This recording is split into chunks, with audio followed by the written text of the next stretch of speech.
Hey everyone, and welcome to the channel. So today we get to take a look at the 2025 BMW M2. This model is finished off in Brooklyn Gray Metallic with an MSRP at just over $68,000. We have a few subtle changes for the 25-year model, including several different color options that are now available. But let's start off with what this is powered by, which is the 3-liter inline 6-cylinder twin power turbo. This specific model is paired to the 6-speed manual transmission. It pumps out 453 horsepower, 406 pound-feet of torque. That power is sent to the rear wheels, propelling this 3,700-pound sports car from 0 to 60 in 3.6 seconds, up to its top speed of 177 miles an hour. Now, a very subtle change for the badging. You'll notice it's not solid anymore. There's the outline there, which is a nice touch. There's still that boxy design for the kidney grille with all the gloss black and a lot of cutouts to provide cooling to the engine and components up front. There's also parking sensors and then the dark housings for the LEDs up front. I think all of the edges and contoured lines give it a really nice look. Now, as we work our way to the side, this has the gloss black wheels with that multi-spoke design. There's the M Sport brakes finished off in blue. There's 6 pistons up front, single piston in the rear. There's also two-tone for the side mirrors with the turn signal there. Sunroof up top. All of the window trim is gloss black as well. And then there's a really nice design with that lower side skirt. It almost gives it a wide body look with how far it pokes out, just blending into the fender arches in the front and the rear very nicely. In back, there's the body colored spoiler, dark housings for the LEDs, backup camera, all of the parking sensors. There's that same M2 badge, and then there's that quad tip dual exhaust with some more gloss black.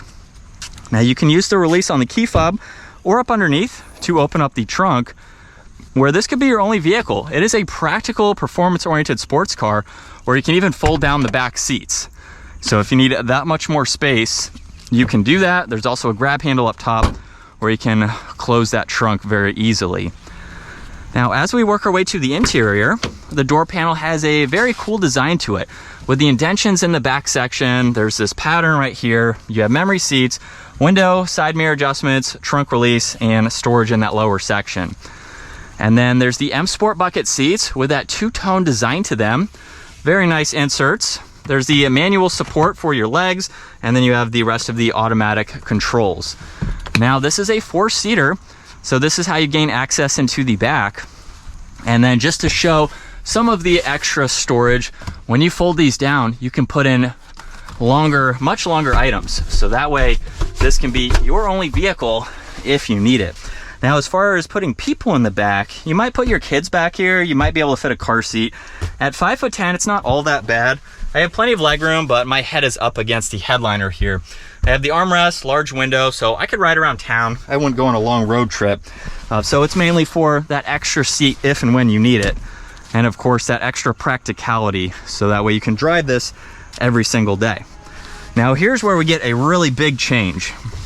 We finally get a flat bottom design for the steering wheel. With the stripe up top, you get M1 and M2.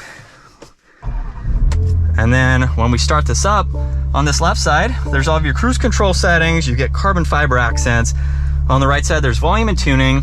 And then you have some content that you can scroll through right in the middle. Everything else is going to be fixed for this layout with your fuel, miles per hour, tach. You can even see what gear you're in over on that right side. So it's a good bit of info to scroll through. You have headlight adjustments, new design for the air vents here. And then with the infotainment system, you can scroll through all of these widgets just depending on what you would like to see. So you have quite a lot that you can get into.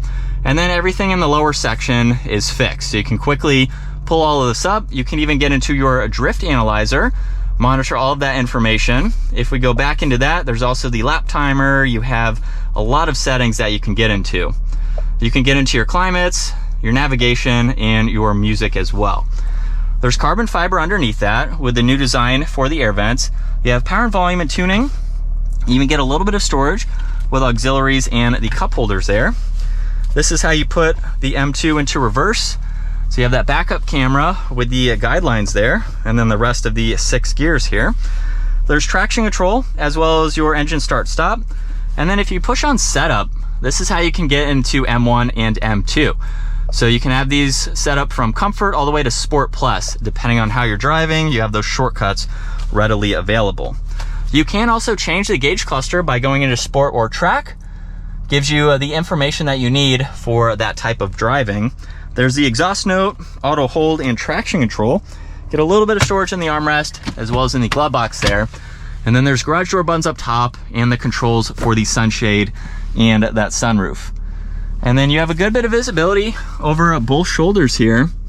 Now we won't be able to get this exact M2 out on the road, but let's hop into a different manual M2 and see what it's like to drive. And from second gear, here we go.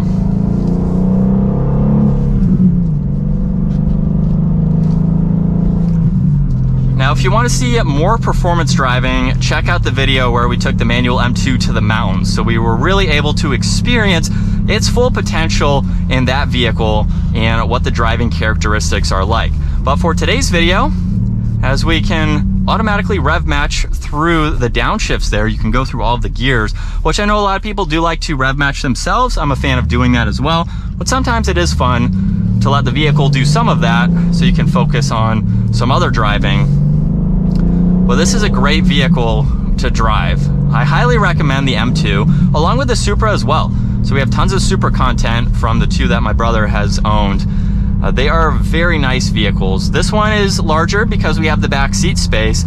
So if you want something a little bit more practical, you may not use the back seats all of the time, but it's something that you would like to have there just in case. The M2 is the good option to go with, a little bit more practical, especially if this is your only vehicle. So you can fold the seats down, put in some longer items if you need to, and just have a well-rounded vehicle. It's not large, but it gives you extra space if and when you need to use it. I owned a Toyota GR86, which was a 4-seater, back seats folded down too. That was my practical vehicle. When I couldn't fit anything in my R8, I took the 86 because I had room to put items in, and it was still a fun sports car to have with that additional practicality. This is on a whole nother level with the M2 here as far as power and everything goes. And then we'll do another acceleration. It sounds so good. I do like how that exhaust sounds in the stock form. And then as far as the maneuverability goes for a vehicle like this, as we get into first gear, turning radius is pretty tight.